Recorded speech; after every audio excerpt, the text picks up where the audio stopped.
Hello everyone, இந்த வீடியோவில் நம்ம கியூபர்நெட்டிஸ் பற்றி தான் பார்க்க போகிறோம். கியூபர்நெட்டிஸ்னா என்ன அப்படின்னு கேட்டாலே எல்லாரும் ஆர்கெஸ்ட்ரேஷன் டூல் அப்படின்னு சொல்லுவாங்க. ஏன் அப்படி சொல்கிறாங்க, அதுக்கு மீனிங் என்ன, எல்லாத்தையுமே வழக்கம் போல் நம்ம ஒரு சினாரியை வச்சு பார்த்துடலாம். பட் கியூபர்நெட்டிஸ் தெரிஞ்சிருக்கணும்னா உங்களுக்கு டாக்கரை பற்றி தெரிஞ்சிருக்கணும். அப்போ தான் கியூபர்நெட்டிஸில் ஒர்க் பண்ண முடியும். டாக்கர் தெரியாதவங்களும் இந்த வீடியோ பாருங்கள், உங்களுக்கும் புரிகிற மாதிரி தான் எக்ஸ்பிளைன் பண்ணியிருக்கேன். இப்போ என்னோட கேல்குலேட்டர் அப்ளிகேஷனை நான் கண்டெய்னரை மாற்றி ரன் பண்ணிக்கிட்டு இருக்கேன்னு வைங்க. இப்போ என்னோட அப்ளிகேஷனோட யூசர்ஸ் எல்லாம் யூஸ் பண்ணிக்கிட்டு இருக்காங்க. பட் திடீர்னு வழக்கத்தை விட அதிகமான பேர் என்னோட அப்ளிகேஷனை யூஸ் பண்ணுறாங்க. இப்போ என்னோட கண்டெய்னரால் தாங்க முடியல. ஸோ நான் என்ன பண்ணுறேன்னா எக்ஸ்ட்ரா ஒரு கண்டெய்னரை கிரியேட் பண்ணுறேன். இதுக்கு பேர் தான் ஸ்கேலிங் அப் அப்படின்னு சொல்லுவாங்க. அதாவது லோடு அதிகமானதுனால நான் ஒரு கண்டெய்னரை ஸ்கேல் அப் பண்ணியிருக்கேன். இப்போ நல்லா தான் போயிட்டு இருக்கு. பட் திடீர்னு மக்கள் எல்லாம் கத்துறாங்க அப்ளிகேஷன் ஸ்லோவாக இருக்குது அப்படின்ட்டு. இப்போ தான்டா ஸ்கேல் அப் பண்ண இவங்க ஏன்டா கத்திக்கிட்டு இருக்காங்க அப்படின்னு போய் பார்த்தா ஒரு கண்டெய்னர் கிராஷ் ஆகி ஆஃப் ஆகிருக்கு. இப்போ நான் என்ன பண்ணுறேன், கிராஷ் ஆன கண்டெய்னர் ரிமூவ் பண்ணிவிட்டு புதுசாக ஒரு கண்டெய்னரை ஆட் பண்ணுறேன். இப்போ க்ளீனாக அப்ளிகேஷன் ஒர்க் ஆகிட்டு இருக்குது. இப்போ மறுபடியும் என்ன ஆகுதுன்னா எக்ஸ்ட்ரா வந்தவங்க போயிட்டாங்க, எக்ஸ்ட்ரா ஒரு கண்டெய்னர் சும்மாவே ரன் ஆகிட்டு இருக்கு. ஸோ நான் என்ன பண்ணுறேன்னா ஸ்கேல் டவுன் பண்ணிட்டேன், அதாவது ஒரு கண்டெய்னரை டெலிட் பண்ணிட்டேன். இந்த மாதிரி ஒவ்வொரு வாட்டியும் உட்காந்து என்னால் பார்த்துக்கிட்டு இருக்க முடியுமா? இப்போ அகைன் திடீர்னு நிறைய பேர் வராங்க, நான் வழி இல்லாமல் அகைன் ஸ்கேல் அப் பண்ணுறேன்னு வைங்க. இப்படி நிறைய கண்டெய்னர் கிரியேட் பண்ணுறேன். ஒரு கட்டத்துக்கு மேலே என்னோட மிஷினில் கண்டெய்னர் கிரியேட் பண்ணுறதுக்கே இடம் இல்லை. ஸோ நான் என்ன பண்ணுறேன்னா ஒரு புதுசாக ஒரு மிஷினை ஸ்டார்ட் பண்ணி அதில் கண்டெய்னர் கிரியேட் பண்ணுறேன். பட் இப்போ சிக்கல் என்னென்னா ஒரு மிஷினில் நிறைய கண்டெய்னர் இருக்குது, ஒரு மிஷினில் கண்டெய்னர் கம்மியாக இருக்குது. இதனால் என்ன ஆகும்னா ஒரு மிஷினில் மட்டும் லோடு அதிகமாக இருக்குது, இன்னொரு மிஷினில் லோடு ரொம்ப கம்மியாக இருக்குது. இப்போ நான் என்ன பண்ணணும்னா இந்த கண்டெய்னர் எல்லாம் பிரித்து விடணும். சரி, வேறு வழி இல்லாமல் இதையும் நான் பண்ணுறேன்னு வைங்க. இப்போ புதுசாக இன்னொரு கண்டெய்னரை க்ரியேட் பண்ணும்போது எந்த மிஷினில் க்ரியேட் பண்ணணும்னு நான் முடிவு பண்ணணும். இப்போ நான் பார்க்கணும் எந்த மிஷினில் லோடு கம்மியாக இருக்குது, அந்த மிஷினில் தான் இந்த புது கண்டெய்னரை க்ரியேட் பண்ணணும். ஓகே, என்கிட்ட 6 கண்டெய்னர் தான் இருக்குது. ஸோ நான் ஓரளவுக்கு மேனேஜ் பண்ணிட்டேன். இப்போ ஒவ்வொரு அப்ளிகேஷன்லேயும் front end back end database அப்படின்னு வச்சுருப்பாங்க. ஆக மொத்தம் 20 கண்டெய்னருக்கு மேலே வரும்னு வச்சுக்கோங்க. நினச்சி பாருங்கள் எவ்வளோ கஷ்டமாக இருக்கும். அப்படியே நான் மேனுவலாக தான் பண்ணுவேன் அப்படின்னு நினச்சாலும் மினிமம் 5 பேர் 24 மணி நேரமும் கண்காணிச்சிட்டு இருக்கிற மாதிரி இருக்கும். இப்போ உங்களுக்கு புரியும்னு நினைக்கிறேன் எவ்வளோ கஷ்டம் அப்படின்னு.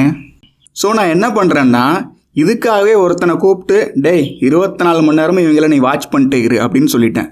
இப்போ இவன் என்ன பண்ணுவான்னா இவன் எல்லா கண்டெய்னர்ஸையும் பார்த்துட்டே இருப்பான். எவனாச்சும் கிராஷ் ஆகிறானா, கிராஷ் ஆனான்னு வச்சுக்கோங்களேன், அவனை தூக்கி கடாசிட்டு புது கண்டெய்னரை இவனே கிரியேட் பண்ணிடுவான். இப்போ இந்த கிராஷ் ஆன கண்டெய்னரை அவனே டெலீட் பண்ணி ஆட்டோமேட்டிக்காக கிரியேட் பண்ணால ஒரு புது கண்டெய்னரை. இதுக்கு பேர் தான் செல்ஃப் ஹீலிங் அப்படின்னு அர்த்தம். செல்ஃப் ஹீலிங்னா தன்னை தானே சரி செய்து கொள்வது அப்படின்னு அர்த்தம். அது போக லோடு அதிகமாகுது அப்படின்னு தெரிஞ்சுன்னா இவனே ஸ்கேல் அப் பண்ணிடுவான். அதே மாதிரி லோடு கம்மியாகுதுன்னு தெரிஞ்சுன்னா இவனே ஸ்கேல் டவுனும் பண்ணிடுவான். இப்போ இந்த லோடுக்கு ஏற்ற மாதிரி அவனே scale up and scale down பண்ணான்ல, இதுக்கு பேர் தான் ஆட்டோ ஸ்கேலிங். தன்னாலேயே ஸ்கேல் அப் அண்ட் டவுன் பண்ணுறது தான் ஆட்டோ ஸ்கேலிங் அப்படின்னு சொல்கிறாங்க. அது போக மிஷினில் இடம் இல்லைன்னா இவனே புது மிஷினையும் கிரியேட் பண்ணிடுவான். கிரியேட் பண்ணது பத்தாதுன்னு இவனே லோடை பிரித்து விட்டுருவான். அதாவது லோடுக்கு ஏற்ற மாதிரி கண்டெய்னர்ஸை பிரித்து விட்டுருவான். அது போக புது கண்டெய்னர் கிரியேட் ஆனால் எந்த மிஷினில் லோடு கம்மியாக இருக்குன்னு இவனே பார்த்து அந்த மிஷினில் கண்டெய்னரை கிரியேட் பண்ணிடுவான். இதெல்லாம் பண்ணுறது வேறு யாரும் இல்லை, நம்ம கியூபர்நெட்டிஸ் தான். இவ்வளோ வேலையும் நம்மால் ஒத்தையில் தனியாக பண்ணுறதால தான் கியூபர்நெட்டிஸ் வேர்ல்டு ஃபுல்லாக ஃபேமஸாக இருக்குது. ஓகே, இவனை ஏன் ஆர்கெஸ்ட்ரேஷன் டூல் அப்படின்னு சொல்கிறாங்க? இன்டர்வியூவில் கியூபர்நெட்டிஸ்னால் என்னன்னு கேட்டாலே ஃபஸ்ட் ஆன்சர் நீங்கள் ஆர்கெஸ்ட்ரேஷன் டூல் தான் சொல்லுவீங்க. ஏன் அந்த ஆர்கெஸ்ட்ரேஷன் அப்படின்ற வார்த்தை யூஸ் பண்ணுறாங்க? நம்ம நிறைய வீடியோஸ் பார்த்துருப்போம், மியூசிக் எல்லாம் ஒன்றா சேர்ந்து வாசிப்பாங்க. இதை வந்து ஒரு ஆர்கெஸ்ட்ரா அப்படின்னு சொல்லுவாங்க, கரெக்டாக? பட் அந்த கூட்டத்தில் மியூசிக் வாசிக்கும் போது ஒருத்தர் மட்டும் குச்சை வச்சு சும்மா காற்றுல படம் வரைஞ்சிட்டு இருப்பார். அவர் சும்மா சீன் போட்டுக்கிட்டு இருக்காருன்னு தான் இவ்வளோ நாள் நினச்சிட்டு இருந்தேன். பட் அந்த மொத்த கூட்டத்தையும் இவர் தான் கண்ட்ரோல் பண்ணுறாரு. இவர் அந்த குச்சை அசைக்க தான் அவங்க மியூசிக்கே பண்ணுறாங்க. இவர் அந்த மொத்த கூட்டத்தையும் கண்ட்ரோல் பண்ணுறாருல, இதை தான் ஆர்கெஸ்ட்ரேஷன் அப்படின்னு சொல்கிறாங்க. ஆர்கெஸ்ட்ரேஷன் தான் ஒருங்கிணைப்பு. இவர் தான் அந்த மொத்த கூட்டத்தையுமே வழி நடத்துகிறாரு. இவர் அந்த கூட்டத்தை கண்ட்ரோல் பண்ணுற மாதிரியே மொத்த கண்டெய்னரையுமே கண்ட்ரோல் பண்ணுறது தான் கியூபர்நெட்டிஸ், கரெக்டாக?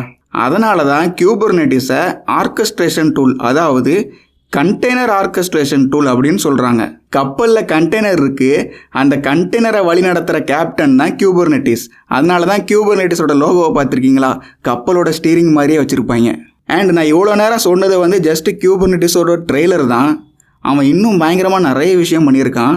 அண்ட் இவ்வளோ கஷ்டமான விஷயத்தை எப்படி பண்ணியிருக்கான் அப்படின்றத அடுத்தடுத்த வீடியோவில் 1 by 1 பார்த்துடலாம்.